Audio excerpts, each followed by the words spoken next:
Hi, nice. Good to be here. I am from Brunei. Any Bruneians in the house? Make some noise. All right, nice. I'll be surprised if someone said anything, because there's so few Bruneians in the world. Every time I go outside of Brunei, I see another Bruneian. I'm like, oh, 1, 2. That's like the half the country here. Who's back home? There's always a stereotype, like that people don't know anything about Brunei. Outside of Asia, I'll be like, Brunei. And they go, ah. Basically means, no idea what that is. I'm like, Southeast Asia. And their eyes light up. They're like, Southeast Asia? Southeast Asia. Bangkok. My cousin had been to Bangkok. I'm like, not the same place. But they're trying to relate to me on a human level. So I'm like, where are you from? New York? New York. My mom watches Friends. The thing about Brunei is that they know we have a rich sultan. And they'll be up to us like, your sultan is rich. Like it's a secret. And we're like, yeah, we know. This is not new information for Bruneian. No Bruneians ever go like, oh, that makes so much sense. All this time he wears gold bling. We thought he was a rapper. But the mistake people make is that they go, oh, Bruneian sultan is rich. Therefore, Bruneians are rich. Which is not true. Like, Brunei sultan is rich. He has like 10,000 Ferraris. Like a typical Bruneian, we only have like one. And, There's a joke. We have two. My name is Zainal Abidin, which is a Malay Arabic name, very common here, but it has an Arabic origin. So if I tell this in Arabic person, they'll be like, la la la la la la la la la, Habibi. Where I am from, you are Zain al-Abidin.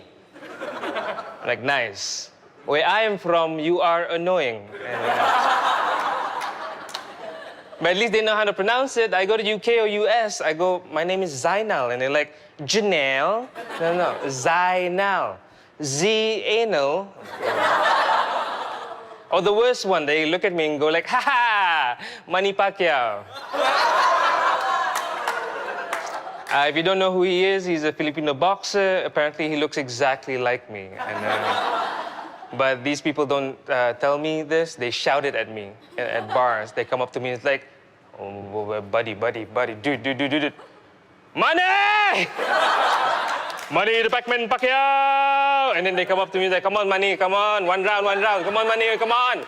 And I'm there standing. I'm like, dude. Okay, first of all, that's racist. Second, the whole of Asia, Manny Pacquiao's the only one who could box. The rest of us, we do karaoke. And,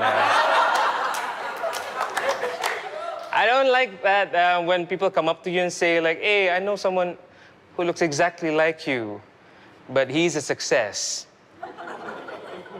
And you're doing this. Well, at least we know what's holding you back in life is not your face. I'm like, thanks, Mom.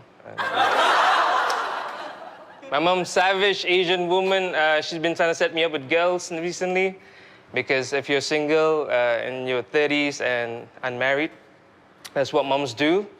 She's my wing-woo mom, and she sends me photos of girls. She's like, is this one pretty?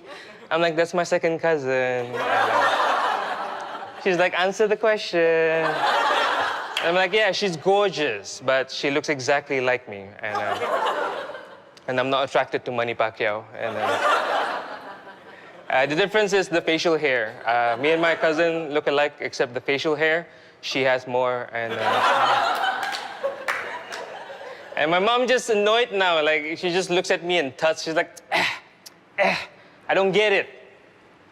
Why are you so single? You're not that ugly. I'm like, okay, that doesn't hurt at all. And here's the thing, Singapore, I don't think I'm ugly. Like, on a scale of 1 to 10, look-wise, I'm a solid 5. Okay, cool.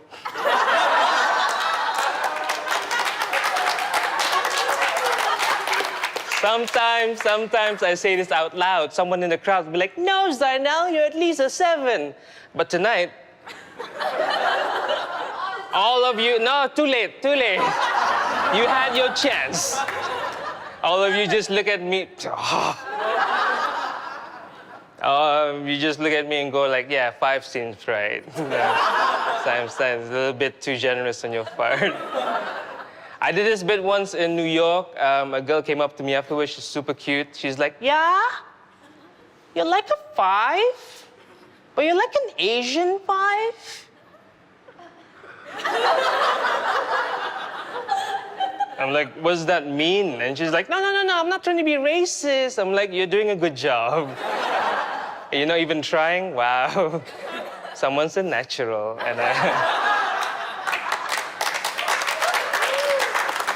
And she's like, no, you're like, you might be a 5 in Asia, but in New York, you're like a 2. And I'm like, I don't like those exchange rates at all. I've been doing this, the comedy thing for a couple of years now, 3 years, I think, professionally. Before this, I was an engineer for 7 years, and then I quit. But my parents are still very proud of me because they don't know that I quit. And yeah, my dad also used to be an engineer, but he didn't pressure me to become an engineer. You know what I mean? Like, he's very chill about it. I didn't know what to do for university. And he's like, you know what? Me and your mom will be proud of you, whatever you do in life. Whatever you take in university, we don't care. Whether it's a degree in engineering or a master's in engineering, it doesn't matter to us what kind of engineer you become. We'll still be proud of you and your work as an engineer. And I'm like, it feels like you want me to become an engineer. He's like, if that's what your engineering heart tells you, go ahead. I fell for it. Someone came to our school and talked about how cool it was to become an engineer. You know, like the first Iron Man movie came out like a couple of years ago. And it was so cool. And then he comes up like, hey, you know who's cool? You know who's hip? Tony Stark. He's an engineer. He's rich, he's handsome, he has so much sex. And we're like, this is a weird school talk. And I fell for it. 10 years in the engineering world, 3 years in university, 7 years working. And in all that time, a lot of money, but no sex. Then I quit to become a full-time comedian. Money, 0. But the sex, none. That's been my time, guys. Thank you very much.